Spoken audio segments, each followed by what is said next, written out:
नमस्कार। 14 अप्रैल विश्व के सबसे बड़े महान नेता डॉक्टर बाबा साहेब अम्बेडकर का जन्मदिन है। 2024 14 अप्रैल को वो 133 साल के हुए। डॉक्टर बाबा साहेब अम्बेडकर ने हमारे देश को संविधान और कानून दिया।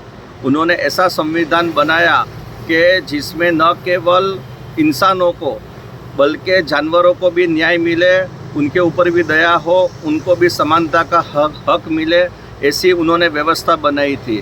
और उन्होंने जानवरों के लिए भी कानून के पालन की बात संविधान में करी थी। आज आज़ादी के 75 साल के बाद जानवरों पे जगह जगह पे अत्याचार होता है।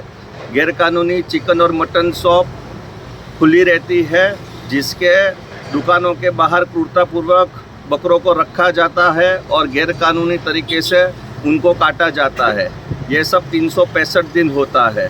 मतलब जो बाबा साहेब अम्बेडकर ने हमें संविधान और कानून पे चलने के लिए कहा था, आज हर पल हम वो कानून को तोड़ते हैं। तो ये बहुत हमारे लिए शर्म की बात है कि आज़ादी के 75 साल के बाद हम बाबा साहेब अम्बेडकर के विचारों को अपने जीवन में नहीं उतार पाए, न देश में लागू कर पाए।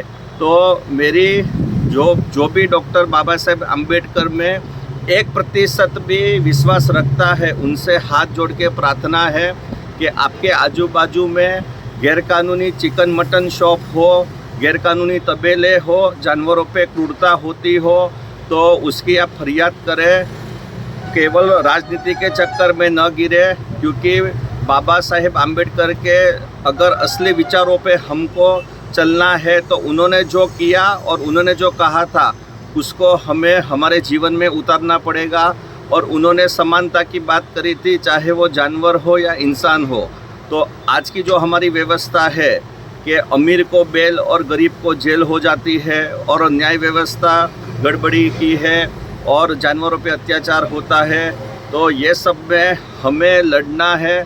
जानवरों पे जो भी गैरकानूनी तरीके से उनका ट्रांसपोर्ट होता है, उसका कानूनी रूप से पालन करवाना है। तभी हम लोग सच्चे अर्थ में बाबा साहेब अम्बेडकर के विचारों को देश में लागू कर पाएंगे। जय हिंद।